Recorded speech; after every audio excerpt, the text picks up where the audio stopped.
Hey, welcome back to Mirror Expressions, a channel where I take the time to share a little bit of myself with y'all, and I invite y'all to come on in and do the same with me. All right, hit thumbs up on this video, thumbs up, thumbs up, thumbs up, thumbs up, thumbs up. Subscribe to the channel, and let me know how you're doing. Like, if you have looked in the mirror today and you feel A1 with what you see looking back at you, I'm gonna get my words out.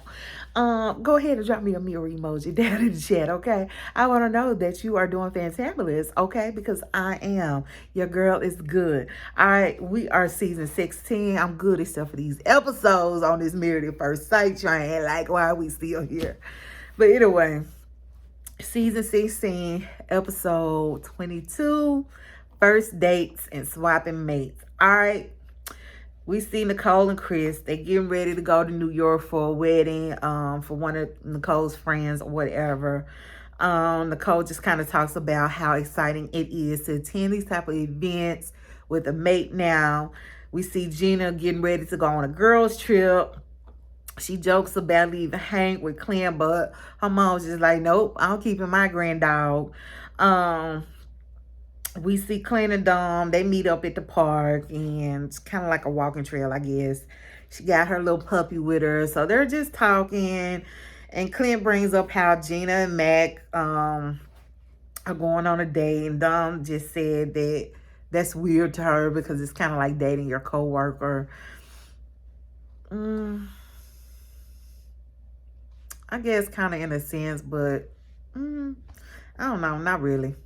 Clint said, it may not be such a bad idea because Gina's used to the spotlight, and when he came around, he just kind of takes over the spotlight. And so being that McKinley is a bit more reserved, they might be a better match, right? Clint said that Clint said he was gonna get them a gift card to fund their first date. Go, Dom, sign my name on it too. I was just like, oh child, y'all so petty. So Dom tells Clint that she's been thinking about reaching out to Gil from the Texas season. Well, they were down in Texas, yeah.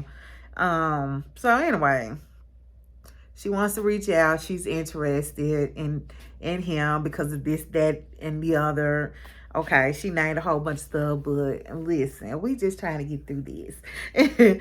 So anyway, Clint talks her into sending him a message, and I just assumed it was a DM, like how they were kind of talking. So yeah, so she writes the DM and he hits send on it or whatever. So we see Jazz. She's looking for a new apartment. She's ready to live on her own. Kirsten is with her. She's not the one showing the apartment. Somebody else is, but she's just there as a support. So Jasmine lets Kirsten know that, and us, that she is seeing somebody new that she's known from college. What did she call him? Her friend man or friend boy or something like that. But anyway, that was about all we got. So we're 10 days after decision day at this point, right? Kirsten, she going to brunch with some friends. She says she's all about the self-care these days. We catch up with Gina and her friends in Sedona because she went on her little girls trip. We get a glimpse of Nicole and Chris in New York for the wedding. So Aries and McKinley meet up, right? Y'all, they are really killing me with all these same questions. Who are you dating? Tell me about your dating life. Like, y'all know this is producer-driven questions. Everybody not walking around. Tell me about your dating life. Come on now. Anyway, so that was the question asked. So Mac tells they talk about that or whatever. And then Mac ends up telling Aries that he's moving back to Michigan. He got a job offer. He's taking it or whatever. And all I could think, so see, Don was not crazy. He wasn't trying to settle down, and it showed. I said, then got the nerves to come back at the end of the season pretending like he really finna buy this big old house by himself. Like, boy, get on away from here with all that. Anyway, he said that he hopes Gina is open to having a long-term relationship. Shaquille's grandmother passed away. Oh, that's sad. That really is. He said the last time he saw her was at his wedding. And so we get a flashback of that, like the wedding, the reception, the pictures, like all of that. And he just kind of talks about how much she meant to him and all the things he learned from her. And I was just like, oh, that just breaks my heart. And it really does. Like, my heart goes out to him and his family. And I know that probably even just rewatching that, has to bring all that stuff back up. Like, it just has me, my grandmother passed away a year ago. So it's just, even just thinking about that, things in that aspect, just losing that, another maternal figure like that. It's just hard. It's just hard. Anyway, we're 12 days now. Did I already say that? I don't know, but we 12 days post-decision day, right? Nicole is taking Chris to go work out with her. You know, she said it's something she likes to do. She wants to get Chris involved in things that she likes to do. And also, it may make him respect what she does a lot more, which he end up doing because they went through like a series of reps in this one particular workout. And baby, by the end of the workout, Chris was like, he could barely talk. Meanwhile, Nicole just cruising like, baby, I can do some more, baby.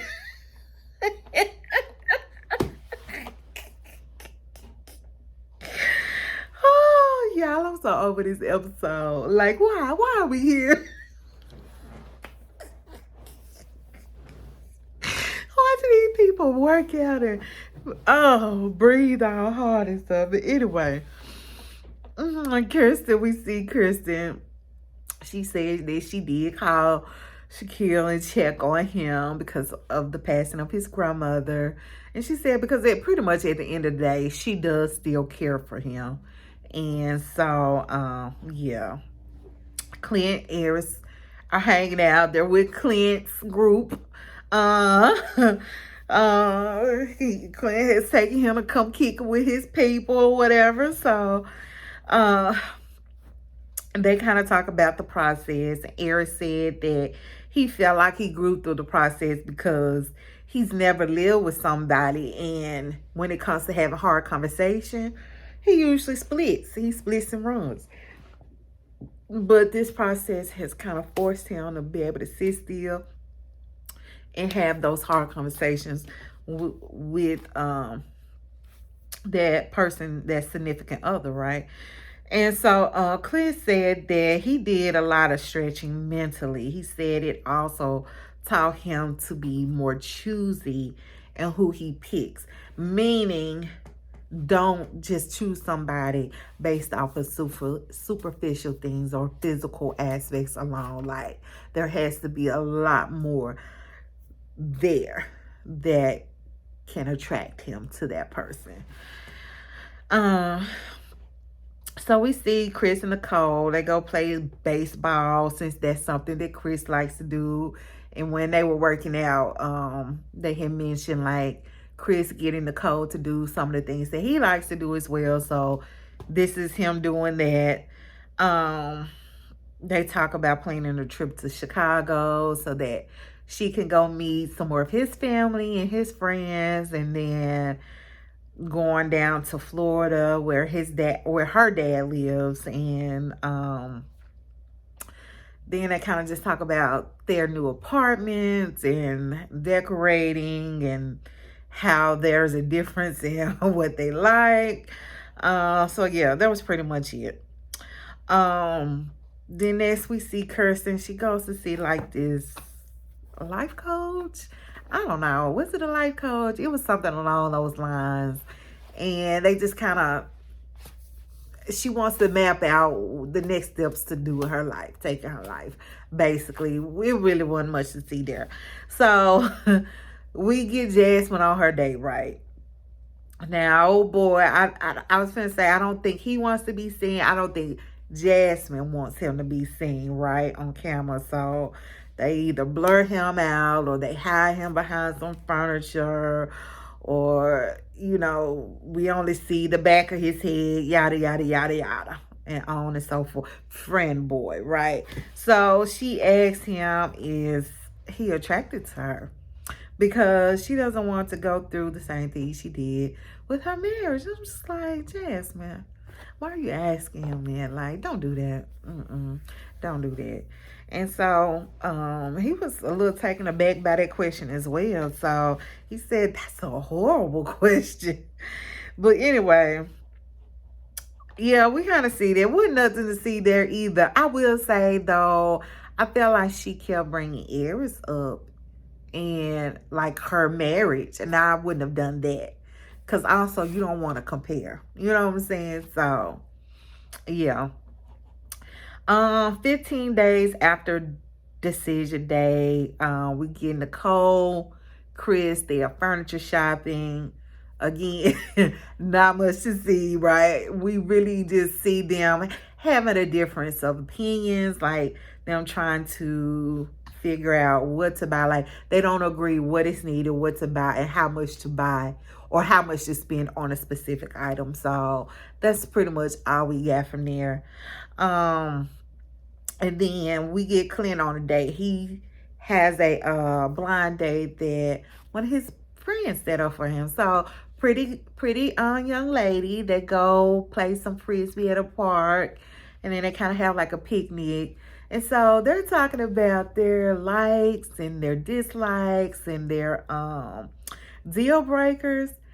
And why, when it came to deal breakers, this girl says, well, hers is redheads.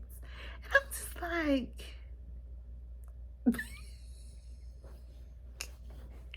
they had told that woman to say that. Like, she's a redhead herself. She said her reasoning for not liking to date other redheads is because people automatically assume that they are related, like they're siblings. I'm like, girl, stop. Girl, stop. Oh, and then we see Gina and McKinley on their date. So they're making lattes or whatever, and he tells her that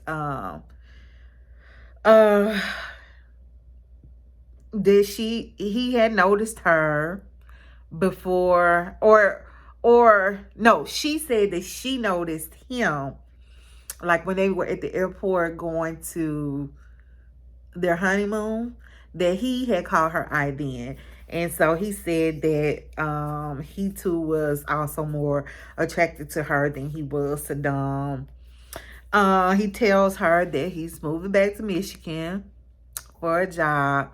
She says, well, she's not opposed to doing some long distance dating.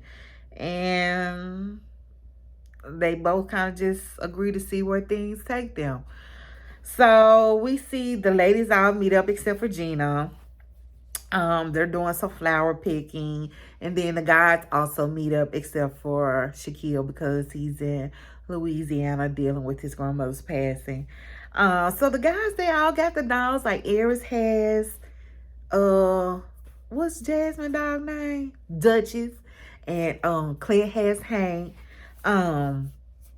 So Jasmine is telling the ladies that, you know, she has her new apartment, and she's telling them about her friend boy. And so back with the guys, you know, because we getting this toggle back and forth now. Clint is telling the guys about his blind date and how she doesn't like redheads. Like, what the hell? Dom tells the girls that she's been FaceTiming with Gil. And they were like, oh, Gil? You know, apparently he done responded to the DM, honey, so they done FaceTime. Nicole was just like, and then she said this in her confessional, that that's interesting since Gil is in Houston, and that was one of the main things that Don complained about when it came to McKinley, is that he did not want to settle down in Nashville. He did not want to plant his roots in Nashville. I said, touche, Nicole, touche, baby. Aries, of course, don't nothing stay on his mind but sex. So he wants to know who has had sex since decision day. We find out that Clint has. He getting his confessional. The producer was like, so are you dating this person? He's like, no, it's just sex. Of course, Aries says he has whoop-de-doo.